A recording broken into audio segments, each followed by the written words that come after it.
여러분이 아버지라고 하면 떠오르는 이미지가 무엇입니까? 엄하고 야단치고 고생하고 무심한 아버지의 모습이 떠오릅니까? 웹 이미지 속에 이런 표현이 있었습니다. 아버지랑 있으면 어색해. 저는 그 말이 확 마음에 와닿았습니다. 아버지의 모습, 육신의 아버지의 모습이 놀랍게도 우리가 예수를 믿으면서 하늘에 계신 아버지의 모습과도 연관성을 많이 지우고 살아간다고 하는 이야기입니다. 내가 하늘에 계신 하나님의 아버지를 바라보면서 나의 이미지는 무엇인가? 육신의 아버지뿐만이 아니라 하늘에 계신 아버지의, 하늘 아버지의 이미지는 어떤 모습을 하고 있습니까? 여러분, 육신의 아버지의 이미지가 어떠하든지 하늘에 계신 좋으신 우리 아버지의 이미지는 다른 이미지입니다. 그래서 성경을 통하여 하나님이 어떤 모습을 하고 있는지, 우리 아버지가 어떤 아버지신지를 오늘 말씀을 통하여 좀 확인해 보기 원합니다. 여러분, 구약 성경에서는 하나님을 아버지라고 부르지 않았습니다. 아니, 부를 수가 없었어요. 그런데 신약 성경에 오게 되면 하나님을 아버지라고 부르는 모습이 한 40번 정도가 나옵니다. 예수님이 하나님을 향하여 아버지라고 부르셨고요. 또한 예수님은 우리를 향하여 하나님을 아버지라고 부르라고 그렇게 이야기를 했습니다. 근데 구약 성경에서는 하나님을 주로 주라고 표현하거나 왕으로 표현을 하는 모습이 있었고요. 야훼라고 하는 표현이 있었지만 직접적으로 하나님을 아버지라고 부르지 않았어요. 그럼에도 불구하고 하나님의 아버지의 모습을 간접적으로 표현한 성경은 여러 군데서 우리가 확인해 볼 수 있습니다. 오늘 본문이 그 내용 중에 하나입니다. 6절 말씀 보겠습니다. 어리석고 지혜 없는 백성아, 여호와께 이같이 보답하느냐? 그는 내 아버지시여. Isn't he your dad? Isn't he your father? 이런 표현이에요. 너 아버지를, 하늘에 계신 아버지를 이렇게 대하느냐? 너를 지으신 이가 아니시냐? 그가 너를 만드시고 너를 세우셨도다라고 표현을 하고 있습니다.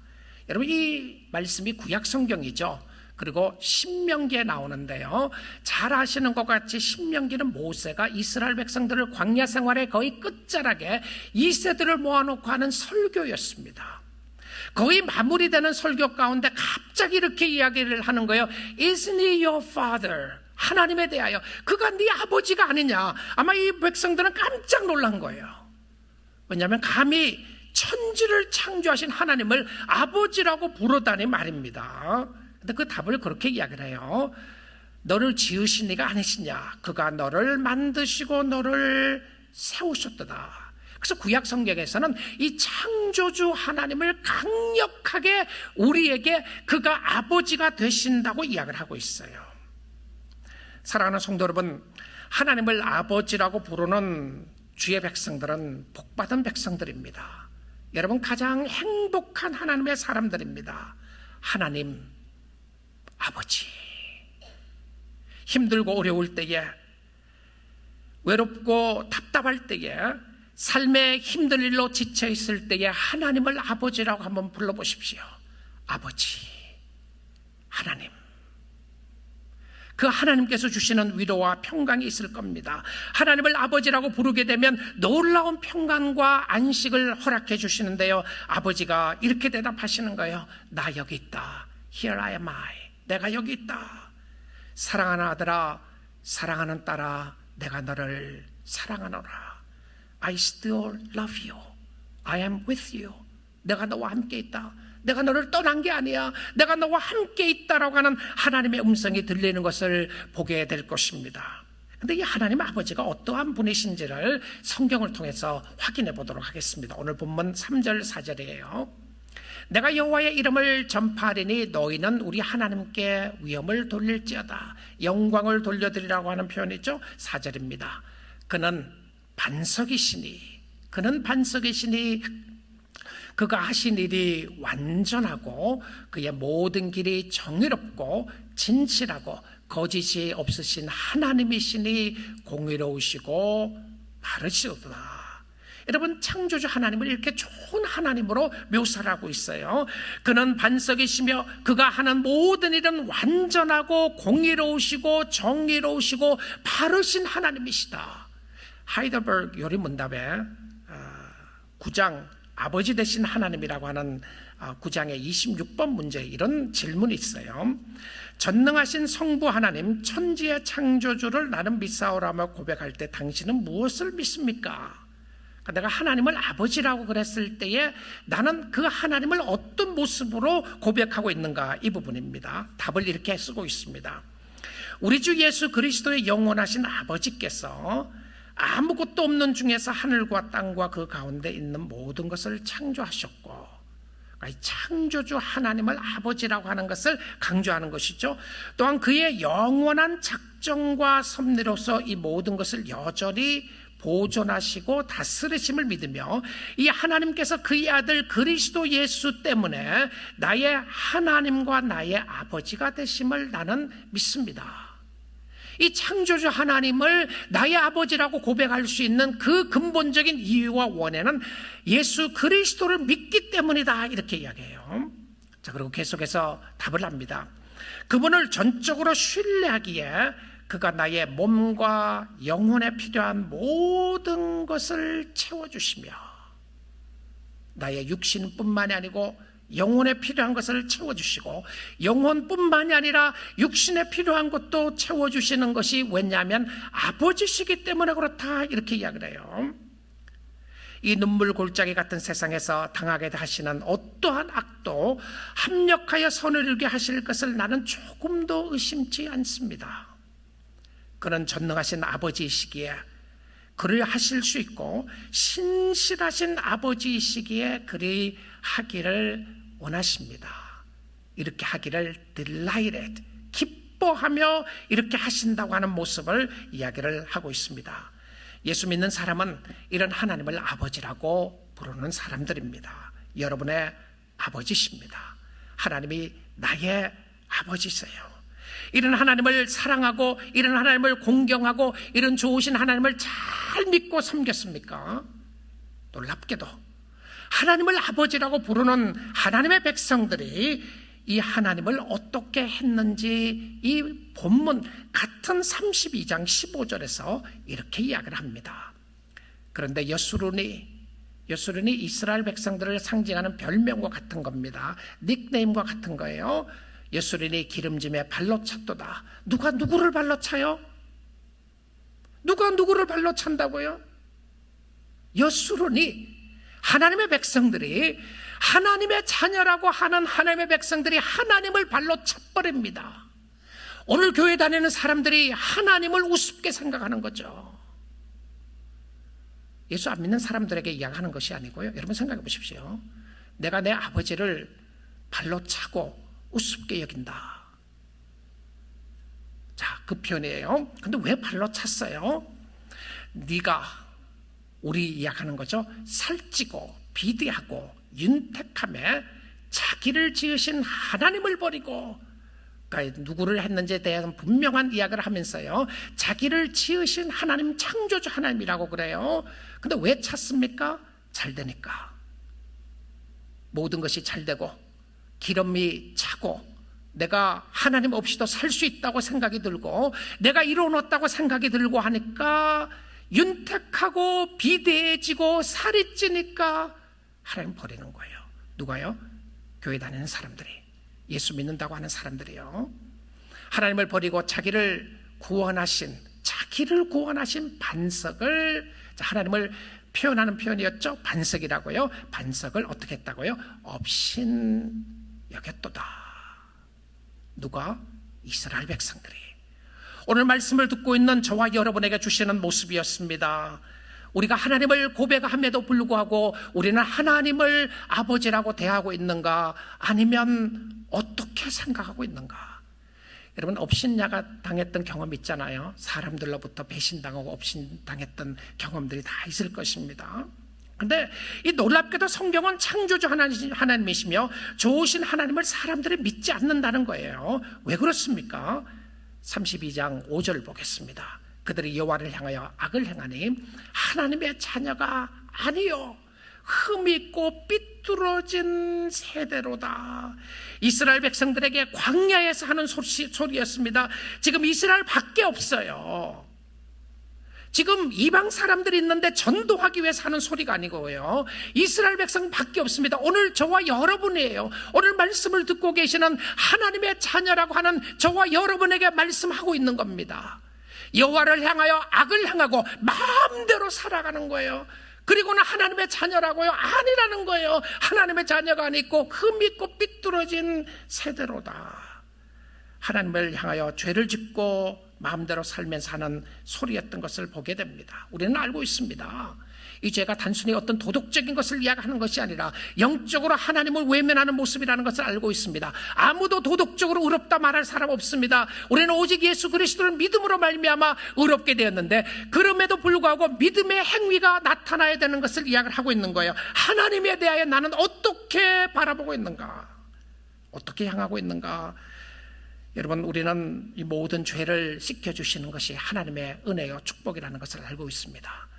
하나님 앞에 바로 나가고 정결하게 되게 하기 위해서 우리가 하나님의 말씀에 경청을 해야 합니다.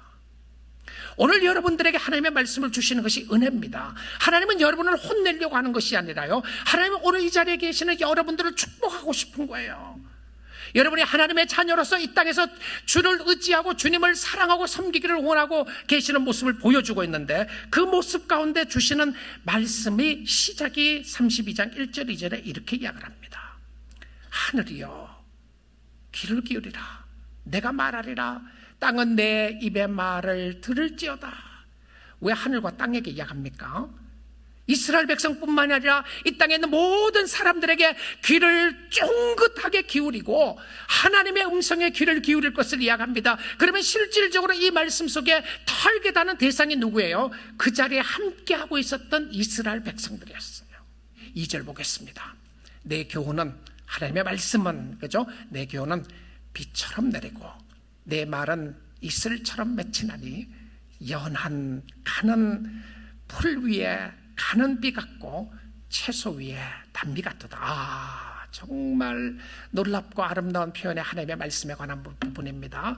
자, 이스라엘 백성들 지금 광야 생활을 하고 있어요. 광야 생활을 하는 가운데 늘 소중하고 귀했던 것이 무엇이었냐면 물입니다. 물. 그래서 성경에서, 여러분의 성경을 읽다가, 특별히 구약 성경을 읽다가 이슬, 비 이런 것이 나오면 축복의 상징입니다.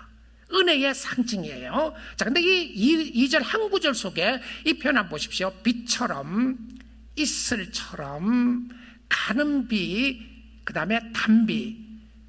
자, 하나님이 주시는 은총의 모습을 네 가지의 표현으로 다른 단어를 써가면서 쏟아부어 주신 하나님의 은혜의 역사를 이야기를 하고 있습니다. 하나님의 자녀들이 사는 길이 있다는 거예요. 하나님의 자녀들이 사는 길은 무엇이었냐면 오늘 이 시간에도 하나님의 말씀을 듣고 은혜 가운데로 나오는 길입니다. 여러분의 마음이 공허하고 답답하고 여러분의 마음이 굳어 있을 때 그 마음을 녹일 수 있는 역사가 뭐예요? 하나님의 말씀에 경청하는 것이었습니다. 하나님의 사랑 때문에 하나님 앞에 나아가는데요. 자, 좋으신 우리 아버지 하나님은 자기의 자녀들을 어떻게 양육하시는지 보겠습니다. 죽을 수밖에 없고, 아니 죽어 있었던 죄인들을 향하여 하나님이 이렇게 선포하세요. 9절 말씀입니다. 여호와의 분깃은 자기 백성이라. 가슴 뭉클한 모습입니다. 와, 여러분, 우리가 이 땅에 살아나가는 동안 우리의 분깃, 우리의 유산, 우리의 기업, 하나님이죠. 하나님이 우리의 기업이 되십니다. 근데 하나님의 기업은 뭐죠? 천국인가요? 하나님이 가장 소중히 여기는 하나님의 유산이 뭔가요? 하늘나라인가요? 여기 보니까 하나님의 가장 소중한 기업은 자기 백성이라. 누구예요? 납니다. 나, 여러분이에요. 오늘 말씀을 듣고 계신 여러분을 향해서 주님이 이야기를 하는 거예요. 나의 모든 기쁨은 너에게 있도다. 너는 나의 분깃이다. 여러분, 땅도 아니고 돈도 아니고 세상도 아니고 하나님의 유산은 성도였습니다. 여러분을 향하여 나의 모든 즐거움이 나에게 있다, 너에게 있다라고 고백하시는 하나님의 모습을 보게 됩니다. 그래서 여러분, 자신을 너무 높이는 모습도 잘못된 것이지만 자신을 너무 비하시키는 것도 잘못된 모습입니다. 하나님이 영광스러운 자녀로 삼아주시고 하나님을 섬길 수 있도록 저와 여러분을 부르신 거예요. 여러분, 대단한 하나님의 백성들입니다. 그런데 이 하나님의 백성들을 하나님이 어떻게 양육하시느냐 하면 10절 말씀 보겠습니다. 여호와께서 그를 황무지에서 짐승이 부르짖는 광야에서, 이 땅을 살아가고 있는 하나님의 자녀들에게 이 땅의 모습을 황무지로 비교하고요, 그 다음에 광야로 비교를 합니다. 메마른 황무지고요, 메마른 광야였습니다. 그런데 이 메마른 광야의 모습을 무엇으로 표현했냐면 짐승이 부르짖는 모습으로 세상에 설명을 했어요. 무엇을 이야기하고 있죠? 이 세상이에요. 이제 코로나 팬데믹이 끝나고 나니까 우리 너무 좋죠. 그래서 모든 것이 정상으로 돌아가서 모든 상황 가운데 내가 다 잘 될 것이다. 여러분, 우리는 그렇지 않다는 것을 압니다. 우리의 마음속에 죄악이 있을 수 있고 이 땅을 살아가면서 눈물과 한숨 쉬는 일들이 있다는 것을 알게 됩니다. 그런데 하나님이 어디에 찾아오신다고요? 여러분이 눈물 짓고 있는 그 순간에 그 현장에 찾아오시는 거예요. 여러분이 괴로워하고 아파하고 여러분이 가슴 조이며 눈물 흘리고 있는 그 현장에 찾아오시는 겁니다. 때론 육신의 고난 때문에, 때론 경제적인 어려움 때문에, 때론 자녀들의 문제 때문에, 때론 부모들의 어려움 때문에, 때론 여러 가지 건강의 어려움 가운데 있을 그 현장에 주님이 찾아오시는 거예요. 여호와께서 그를 황무지에서 짐승이 부르짖는 광야에서.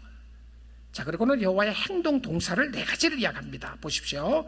만나시고, 호위하시고, 보호하시고, 지키셨도다. 여러분, 이 10절 9절에만 봐도 하나님이 자기 백성들을 어떻게 하시는지, 왜 이렇게 하시죠? 하나님의 기업이니까.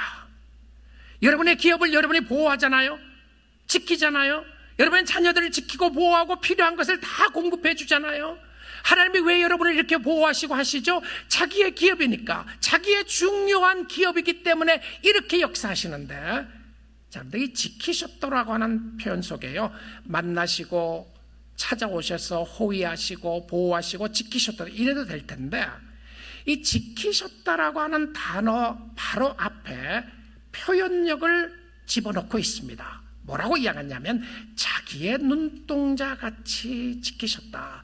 여러분, 이 눈동자가 영어로 apple of your eyes, 눈에 있는 사과입니다. 눈에 무슨 사과가 있어? 표현이죠. 눈동자. 여러분, 몸에서요, 인간의 몸에서 가장 센시티브한 부분이 눈동자입니다. 근데 눈동자를 건들려고 하면 몸에 전율을 느끼게 되잖아요. 이 눈동자를 이야기했어요. 근데 하나님이 자기의 눈동자 같이 지키신다. 그래서 하나님을 사랑하는 하나님의 자녀들은, 하나님 혹시 나를 떠나신 것 아니겠습니까? 하나님 혹시 나를 버리신 것이 아니시나요? 하나님이 어디 계십니까? 절대 말할 수 없어요. 이 말씀 한 구절만 붙잡아도 하나님을 사랑하는 자에게 하나님이 이렇게 하시는 것을 말해주고 있어요. 그런데 여러분, 이거 아시나요? 다른 사람이 성도를 핍박하고 교회를 핍박하면 반드시 하나님을 그 부분을 갚으세요. 스가랴 2장 8절에서 이런 말씀이 있습니다. 스가랴 2장 8절입니다. 만군의 여호와께서 이같이 말씀하시되, 영광을 위하여 너희를 노력한 여러 나라로 보내셨나니 너희를 범하는 자는 그의 눈동자를 범하는 것이라. 너희를 찌르는 자는 그의 눈동자를 찌르는 것과 같다. 여러분, 우리가 하나님의 자녀로서 하나님과 온전히 한 몸이 되어 있는 모습을 보여주고 있어요. 하나라는 것이죠. Union with Christ, 그리스도와 연합되어 있는 것을 이야기하는데요, 여러분을 건들게 되면 하나님을 건드는 거예요. 여러분을 이렇게 사랑하시는데 이것을 조금 다른 모습으로 생각을 한다면, 여러분들도 하나님의 자녀들을 향하여 함부로 대하게 되면 하나님의 모습을 가지고 하나님을 함부로 대하는 것과도 같다고 이야기를 하고 있다는 사실입니다. 여러분, 하나님이 이 표현 속에 나타나는 것은 이렇게 사랑하고 지키고 보호하신다는 모습인데요, 이런 하나님을 아버지라고 부르는 사람은 행복한 사람들입니다. 삶 속에 아버지를 잘 모시고 살 수 있기를 원하고요, 하나님을 아버지라고 부르지만 여전히 우리는 하나님 없는 사람처럼 살아갈 수가 있다는 겁니다. 아니, 하나님의 임재를 필요할 때는 찾지만 그렇지 않는 순간에는 우리가 그 하나님을 업신여길 수 있고 우리는 고아처럼 살아갈 수가 있다는 것을 말하고 있습니다. 오늘날 교회 다니는 많은 사람들이 하나님을 아버지라고 고백함에도 불구하고 우리의 삶과 우리의 행동은 아버지 없는 사람처럼 사는 모습이 얼마나 많이 있습니까? 하나님 앞에 내가 어떻게 설 것인가 팔보등 치고 계시나요? 하나님이 나를 어떻게 볼 것인가 보시나요? 주님이 기뻐하면 족하리. 착하고 충성된 종아, 네가 작은 일에 충성했으니 내가 많은 것으로 갚아주겠다고 하는 하나님의 음성이 더 두려우시나요? 아니면 사람들의 눈이 더 무서우신가요? 우리 모두는 사람의 눈이 무서울 때가 있습니다. 사람들이 뭐라고 그럴까, 이것이 하나님보다 더 무서울 때가 있는 것이 사실입니다. 우리 사랑하는 성도 여러분, 오늘 하나님 안에서 우리 모두가 자유함을 누릴 수 있기를 원합니다. 주님이 주신 자유와 평강으로 주를 섬길 수 있기를 원합니다. 여러분을 나를 나되게 하시는 것은 하나님의 은혜였고 하나님의 축복이었고, 여러분을 하나님의 자녀 삼아주신 그 하나님을 바라보며 하나님을 의지할 수 있기를 원합니다. 자, 이 좋으신 하나님 아버지를 어떻게 섬겨야 할지 두 군데서만 확인해 보기 원합니다. 먼저 시편 103편 13절 14절인데요, 아버지가 자식을 긍휼히 여김같이 여호와께서는 자기를 경외하는 자를 긍휼히 여기신다. 자, 아버지를 비교해요. 아버지가 자식을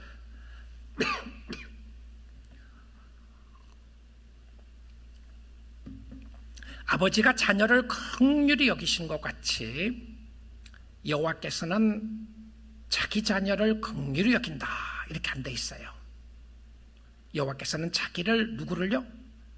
경외하는 자. 그러면 여기 자녀라고 하는 단어를 여기에 삽입해 보시면, 넣어 보시면요, 여호와께 그 긍휼히 여김을 받는 사람은 누구냐면 자녀들이죠. 그렇죠? 아버지가 자식을 긍휼히 여김같이 여호와께서도 자기 자녀를 긍휼히 여기신다, 이렇게 말할 수 있는데요, 근데 여호와께서 자기 자녀라는 말을 쓰지 않고 자녀는 누군가요?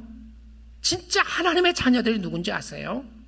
하나님의 자녀들은 여호와를 경외하는 사람들입니다. 여호와를 존중히 여기는 사람이에요. 진짜 하나님의 자녀들은 하나님을 업신여기는 사람들이 아니에요. 하나님을 우습게 여기는 사람들이 아닙니다. 내 마음대로 하나님을 다룰 수 있는 그런 하나님이 아니에요. 하나님의 위대하심을 높이는 사람인데, 하나님은 자기를 경외하는 자를 긍휼히 여기신다. 자, 여기서 끝나지 않아요. 이 구절이 연결되는데 14절을 보시게 되면 이렇게 돼 있어요. 이는 그가 우리의 체질을 아시며 우리가 단지 먼지뿐임을 기억하심이로다. 여기서 우리의 체질을 아신다고 하는 표현이 공동번역에서는 됨됨이를 아신다, 이렇게 돼 있어요. 그리고 세번역에서는 우리가 어떻게 창조됨을 아신다, 이렇게 돼 있습니다. 우리의 체질을 아시는 하나님께서 무엇을 보시나요? 우리가 뭐라고요? 먼지뿐임을 기억하심이로다. 여러분, 우리가 하나님을 섬길 수 있고 먼지와 같은 우리를 하나님의 자녀 삼아주신 하나님, 흙으로 돌아갈 수밖에 없는 우리의 연약함과 약함을 아시는 하나님께서 우리의 모든 부족함을 다 아시고 하나님을 경외하는 마음을 주시고 하나님의 영을 부어주셔서 성령을 우리의 마음 가운데 주셔서 하나님을 경외하게 하신 것이 하나님의 은혜였고 축복이었던 것을 보여주고 있습니다. 하나님은 우리와 같지 않아요. 하나님은 우리와 같지 않습니다. 하나님은 창조주 하나님이시고 우리는 먼지 뿌린 그런 인생이라는 것을 우리는 알아야 합니다. 먼지와 같지만 하나님은 우리를 존중히 여겨주시는 거예요. 여러분을 귀하게 여겨주시고 여러분을 사랑하셔서 여러분에게 은혜를 베풀어 주시고 축복을 베풀어 주셨던 하나님을 이야기하면서 그 창조주 하나님을 가리켜서 아버지라고 부를 수 있는 은혜와 축복을 주신 거예요. 여러분 힘들고 어려울 때에 살아계신 하나님을 의지하시고 그 하나님을 바라보십시오. 세상에서 해결할 수 없고 알 수 없는 힘들고 어려움을 당하고 있을 때에 하나님 앞에 나아가 기도하십시오. 우리는 우리의 연약한 부분들, 해결하기 어렵고 힘든 부분들이 있습니다. 그런데 하늘에 계신 하나님은 모든 것을 아시고 주관하시는 하나님 앞에 그는 우리에게 기도하기를 명령하고 있고 원하고 있음을 보게 됩니다. 마태복음 7장 9절 말씀 보겠습니다. 이 말씀하고 마치도록 하겠습니다. 너희 중에 누가 아들이 떡을 달라 하는데 돌을 주며, 세상에 아빠가 아무리 무능하고 아무리 악하고 나쁜 아빠라고 할지라도 정말 정신이 이상한 사람이 아닌 한 아들이 Dad, give me bread. 떡 주세요. 근데 돌덩이 줄 사람 아무도 없습니다. 자, 그 다음에 10절에 가서 이렇게 이야기를 해요. 생선을 달라 하는데 뱀을 줄 사람이 있겠느냐. 여러분 이 성경을 잘못 이해해서 뱀을 먹으면 뭐 건강에 좋으니까 아버지가 뱀을 줬다 이렇게 이야기하면 성경 잘못 해석하는 거예요. 생선을 달려고 하는데 뱀을 아이가 생선을 이야기했는데 뱀을 줬다고는 있을 수가 없는 모습입니다. 그럴 수 없다는 것이죠. 11절 말씀에 한번 보시면요 이렇게 이야기를 합니다. 너희가 악한 자라도 좋은 것으로 자식에게 줄 줄 알거든. 악한 자라도 최고의 것을 주고 싶어하는 것이 부모의 마음인데 하물며 하늘에 계신 너희 아버지께서 구하는 자에게 좋은 것으로 주시지 않겠느냐. 물론 이 누가복음에서는 좋은 것을 성령이라고 이야기했어요. 구하는 자에게 성령을 주시지 않겠는가라고 했는데요, 하늘에 계신 너희 아버지께서 구하는 자에게 주시지 않겠는가. 놀라운 하나님의 말씀입니다. 좋은 것을 주시는 하나님의 모습을 보여주고 있는데, 우리 사랑하는 성도 여러분, 우리가 이 땅에 살아가면서 하나님을 아버지라고 모시고 있는 저와 여러분은 최고의 영광과 특권을 얻은 사람들입니다. 그러기에 담대하게 주를 섬길 수 있기를 원하고요, 힘들고 어려울 때에 세상에서 줄 수 없고 알 수 없는 하나님의 은혜를 바라보시며 하나님 아버지를 찾으세요. 아버지가 계시는데, 모든 것을 주시기를 기뻐하시는 아버지가 계시는데 왜 염려하느냐, 왜 걱정하느냐, 왜 나를 찾지 않느냐라고 주님이 이야기를 하는 겁니다. 그 아버지는 자녀들이 아버지께 나와 예배드리며 아버지를 찾고 있는 것을 가장 기뻐하시고 즐거워하십니다. 여러분들이 하나님의 기쁨이 되셔서 이 땅에 사는 동안 하나님 아버지와 함께 영원토록 그 아버지 집에서 그하는 그날까지 승리하며 감사하며 찬양하는 주의 백성들 다 될 수 있기를 주님의 이름으로 축복드립니다.